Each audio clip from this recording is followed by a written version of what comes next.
As Tennessee tries to move on from its loss to Arkansas and turn its attention to the Florida Gators, let's keep our attention on those impacted by Hurricane Helene. Just as Tennessee returned from its trip to Arkansas, Tennessee offensive lineman Dayne Davis hit the ground running when it came to helping those devastated by the floods. The offensive lineman, he's an East Tennessee native, just outside the North Carolina state lines and just a couple hours away from the areas in North Carolina devastated by the floods. So when the destruction hit East Tennessee and North Carolina, he did the only thing he knew to do, use his platform at Tennessee to give back to his communities. A little story I just want to say about that. Obviously, a lot came through my region back home. I was able to go yesterday back to Nava, Tennessee, just above Mountain City, which is probably a good 2 and 45 minutes. It's a good little drive. But we took about $4,500 worth of groceries and other items that was needed to Elizabeth and Parks and Rec. And then one of my best friends I fish with a lot in the off season, his family owns sorry, it troubles me a little bit. His family owns a farm. They've lost 4 houses on that farm that were swept away by what was about a 6-foot wide creek. And just to see the videos and everything, we were able to drive up there yesterday, and you're just driving up the mountain and you look off the side of the road and there's a car wrapped around a tree. There's a house that's been completely ripped off its platform. And there's a lot of people up there that need help. It's just really sad to see what's come to the region. So just trying to use my platform to help those people back home. If there's people out there that's able to donate, there's people that really need it. Now, Dayne Davis says he'll keep his GoFundMe link open for another week. So if you feel inclined to help in those efforts, I do have that link in this episode's description for you all to access. And on top of those efforts, Tennessee's athletic department, they've launched a Mountain Strong merchandise line. Those funds will help to raise funds for hurricane relief efforts.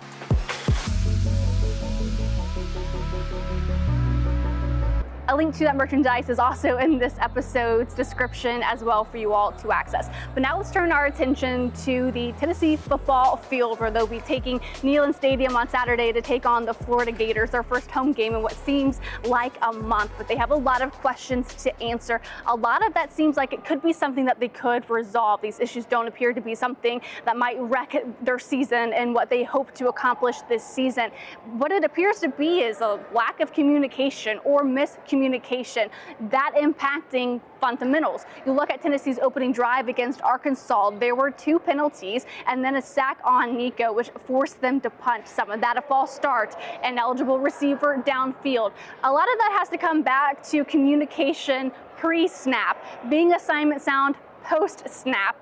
Josh Heupel spoke a lot about that today, that these aren't things that are going to prevent them from accomplishing what they want to accomplish this season. But when you're getting ready to take on a Florida Gators team that again seems to be on the rise and played their best game against UCF a week ago, being able to have good communication in loud environments will be key for this team moving forward. They're multiple in what they do. That's their fronts, it's their coverages on the back end, it's the pressures that they apply, and they can get to the quarterback with just a 4-down front too. So, for us, communication, understanding where we're working to, recognizing the pressure, that can be, the front 5 guys, it's your back, it's your tight end at times as well. All got to be in sync. Now, of course, a credit to the defenses that Tennessee's offense faced. A lot of the time, they're seeing these unique defensive fronts or odd defensive fronts.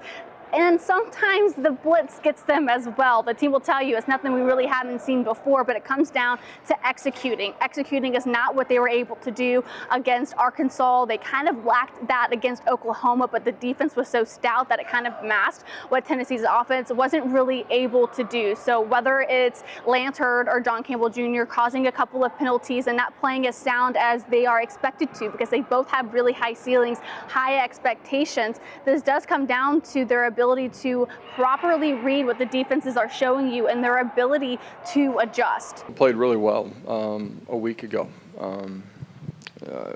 Clean in his decision making, decisive, accurate with the football.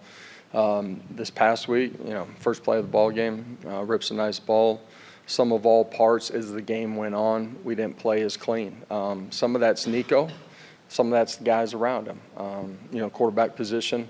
takes 10 other guys around you playing at a high level. But not being able to properly read defenses, something that we've kind of heard throughout this season, does prevent them from playing the up-tempo offense that we're used to seeing from a Josh Heupel-led offense. A lot of what we saw in 2022, a ton of it, really, if we're being honest, in 2023, we saw some good tempo from that team. They're still needing to find a way to establish this tempo so that they can have success. You saw a little bit of it when Dylan Sampson had his nice 53-yard run, but they weren't able to find that tempo with their wide receivers, and it all comes down to the offensive line not giving Nico the protection that he needs in the pocket. And if they're able to kind of correct that, they will start to have success. Of it.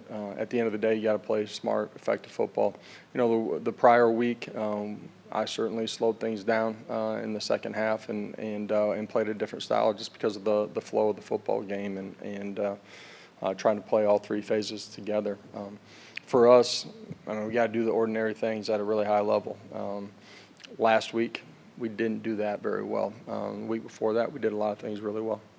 Now, these self-inflicted wounds or miscommunication, lack of communication, also reared its head on the defensive end for Tennessee. Jacoby Thomas speaking with the media earlier today, and I asked him, do you think you were able to adjust well against Arkansas, and how would you evaluate that? Because that's going to be really important when you're going up against a Florida Gators team that really does like to sport two quarterbacks as their season has progressed. So being able to communicate well and adjust will really be maybe one of the sneaky keys for this defense as they get ready for the Florida Gators. I think we can adjust. We adjusted really well last week. Back to what I just said, we just didn't execute as much as we wanted to, and it kind of caught up to us. So, going into this week, we're gonna do our best and prepare just the same way we did, but this time we're coming out to execute. So really, as Tennessee is able to turn their attention to the Florida Gators, we'll dive more into the X's and O's and who on offense and defense are some of the players that we should be keeping our eye out for. We'll hear more from the Tennessee football team on Tuesday. So that's kind of when we'll begin to really dive deep into this matchup, what to expect, and really has Tennessee really been able to turn the page. A lot of that will start to reveal itself starting on Tuesday. Wednesday, we'll have more on Tennessee and Lady Vols basketball. Friday, of course, will be our keys to the game with Jimmy Himes, and then Saturday we'll finally be back inside Neyland Stadium for you all to look forward to that Sunday post-game breakdown of the Tennessee Vols, and hopefully they're back in the win column after this weekend. But thank you all so much for watching. Please like and subscribe. I'll be back on Tuesday to dive more into Tennessee football.